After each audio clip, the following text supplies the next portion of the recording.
ಆತ್ಮೀಯ ವಿದ್ಯಾರ್ಥಿಗಳೇ, 2024ರ SSLC ಪರೀಕ್ಷೆ 2ರ ವೇಳಾಪಟ್ಟಿ ಹೊಸದಾಗಿ ಪರಿಷ್ಕೃತಗೊಂಡಿದ್ದು ಜೂನ್ 14ರಿಂದ 22 ಜೂನ್ರವರೆಗೆ ಪರೀಕ್ಷೆ ಇರುತ್ತದೆ. 14/6/2024ರಂದು ಪ್ರಥಮ ಭಾಷೆಯಾದಂತಹ ಕನ್ನಡ ವಿಷಯವನ್ನು ಬರಿಬೇಕಾಗಿರುತ್ತೆ. ಅದು ಕೂಡ ಸಮಯ 10:15ರಿಂದ 1:15 ತನಕ. ಟೋಟಲಾಗಿ ಒಟ್ಟು ಅವಧಿ 3 ಗಂಟೆ 15 ನಿಮಿಷ ಸಿಗುತ್ತೆ. ಹಾಗೆ 15ನೇ ತಾರೀಕು ತೃತೀಯ ಭಾಷೆ ಹಿಂದಿ ವಿಷಯವನ್ನು ಬರಿಬೇಕಾಗತ್ತೆ. ಹಾಗೆ ಬೇರೆ ಬೇರೆ ಸಬ್ಜೆಕ್ಟ್ಗಳು ಕೂಡ ಇದ್ದಾವೆ. ಯಾರು ತೃತೀಯ ಭಾಷೆಯನ್ನು ಆಯ್ಕೆ ಮಾಡ್ಕೊಂಡಿರ್ತೀರೋ ಹಿಂದಿಯನ್ನು, ಅವರು 15ನೇ ತಾರೀಕು ಅವರಿಗೆ ಎಕ್ಸಾಮ್ ಇರುತ್ತೆ. ಅದು ಕೂಡ ಸಮಯ 10:15ರಿಂದ 1:15ರವರೆಗೆ. ಹಾಗೆ ಬೇರೆ NSQF ಪರೀಕ್ಷಾ ವಿಷಯಗಳು ಕೂಡ 15ನೇ ತಾರೀಕೆ ಇರುತ್ತೆ. ನೆಕ್ಸ್ಟ್ 16ನೇ ತಾರೀಕು ಭಾನುವಾರ ರಜಾ ದಿನ. 17ನೇ ತಾರೀಕು ಸೋಮವಾರ ಬಕ್ರೀದ್ ಆದ ಕಾರಣ ಅವತ್ತು ಕೂಡ ಸರ್ಕಾರಿ ರಜಾ ದಿನವೇ ಆಗಿರುತ್ತೆ.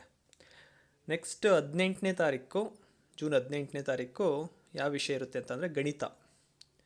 ಅದು ಕೂಡ 10:15ರಿಂದ 1:15 ತನಕ ಇರುತ್ತೆ. ಟೋಟಲಾಗಿ ಸಿಗೋವಂಥ ಅವಧಿ 3 ಗಂಟೆ 15 ನಿಮಿಷ. ಬೇರೆ ಬೇರೆ ಕೋರ್ಸ್ ಸಬ್ಜೆಕ್ಟ್ ಆಯ್ಕೆ ಮಾಡ್ಕೊಂಡವರು ಅವರು ಕೂಡ 19ನೇ ತಾರೀಕು ಬರಿಬೇಕಾಗತ್ತೆ. ಅಲ್ಲಿ ಯಾರು ಬೇರೆ ಆ ಸಬ್ಜೆಕ್ಟ್ ಆಯ್ಕೆ ಮಾಡ್ಕೊಂಡಿಲ್ಲ ಅಂತಂದರೆ ಬಿಡ್ಬೋದು. ಗಣಿತ ವಿಷಯ ಯಾವತ್ತಿರುತ್ತೆ ಅಂತಂದರೆ 18/6/2024.